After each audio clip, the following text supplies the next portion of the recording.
And joining us now to discuss what is next for the Ukraine, former chairman of the House Intelligence Committee and my former colleague, Pete Hoekstra. Peter, we thank you for joining us by phone this morning. It's good to be with you guys again. Good to hear you. So simply stated, Mr. Chairman, what's next for the Ukraine?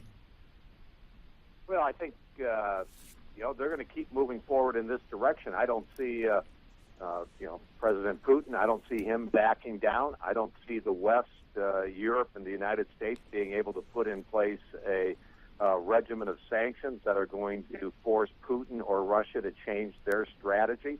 They're going to keep moving forward, and I think at home Putin's doing very well. He's got thronging crowds, adoring crowds in Crimea, in Russia.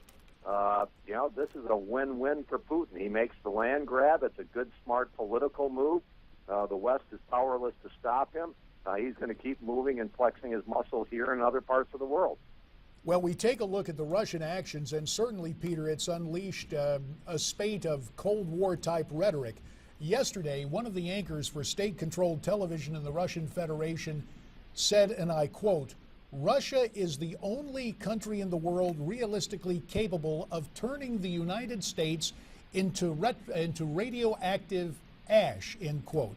Should we take that statement seriously? No, I think what we should take seriously is that recognizing that President Putin has a number of people that he's speaking to in this crisis. Obviously, he's sending a message to the West, but he's got his own political issues and those types of things going on in Russia. This is a message that is meant primarily for the consumption of the Russian populace.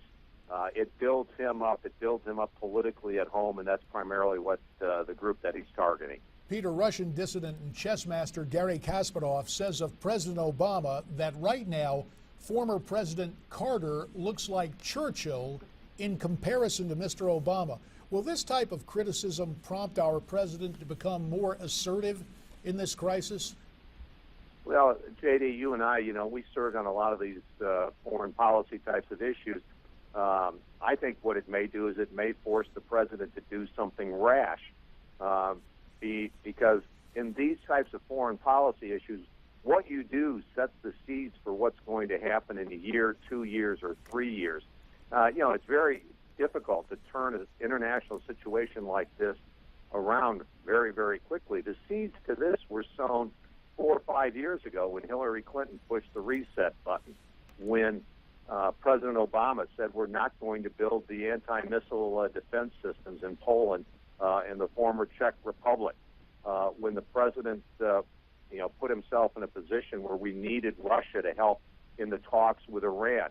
Europe put itself in a very weak position when it stopped developing its own energy resources and allowed itself to become dependent on pipelines that flow through Russia and the Ukraine. So, the president may become more assertive, but there's nothing he can do in the short term because he and the leaders in Europe have so weakened our position in Russia over the long term that they have very few options. Pete, we know the vice president is going over there to the region today to visit with European leaders, and the president will be there next week. Do you see this as a step in the right direction, that maybe the president's getting more involved here, or perhaps a sign of desperation that he might not have this coalition of European countries that we've been hearing about? Well, I think it shows a couple of things. It shows us the weakness that we do have, is that the only thing that we can really do is send the vice president or the president over there. I think that we will find, they imposed some sanctions today on a limited number of Russian and Crimean officials and limiting their access to come to the West and those types of things. That's not really going to have much of an impact. They're going over there. He's going to have to go over there because, again, if you are a leader in any part of the world, can you really trust this president to stand by you in the long term? Again, take a look at what he did with Poland, the former Czech Republic, what he did in Egypt, and all of these places. He left folks that used to be allies with the United States. They took some risks to implement strategies that would help our national security, and the president left them hanging. They're going to be very, very careful about following this president anywhere based on his record over the last 5 years. All right, so we'll look forward to the president's meeting with European leaders next week, but we also want to talk about the Malaysian airline mystery that continues, Pete. Now we're getting more indication that there was some sort of hijacking or human-caused event here with this plane. What's your read on what you've learned this weekend, and where could this plane be at this point, Pete?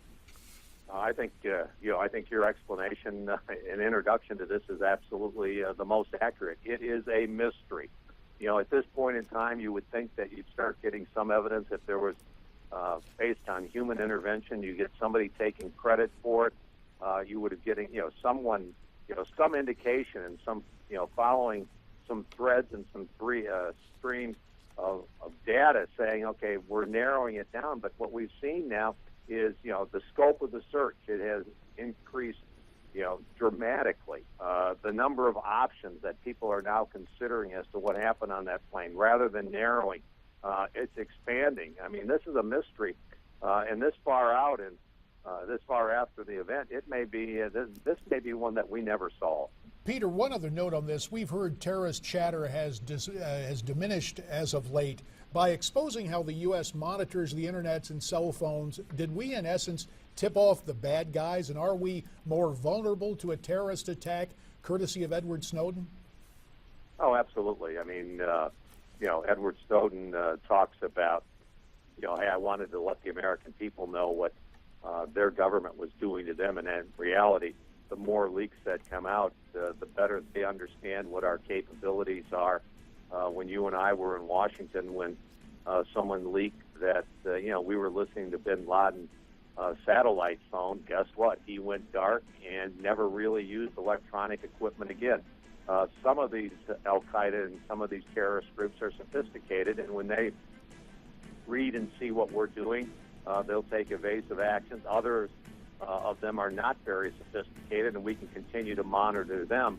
But the ones that we really need to worry about are the ones that are watching and understanding what our capabilities are, and they will take evasive action. Pete, we'll have to leave it right there. Thanks so much for your time. We really appreciate it. Yeah, more fallout from the Edward Snowden affair. It's something that's disturbing. When we come back, more talk about the mystery of that Malaysian jetliner. Stay with us. There's more to come. What you don't know about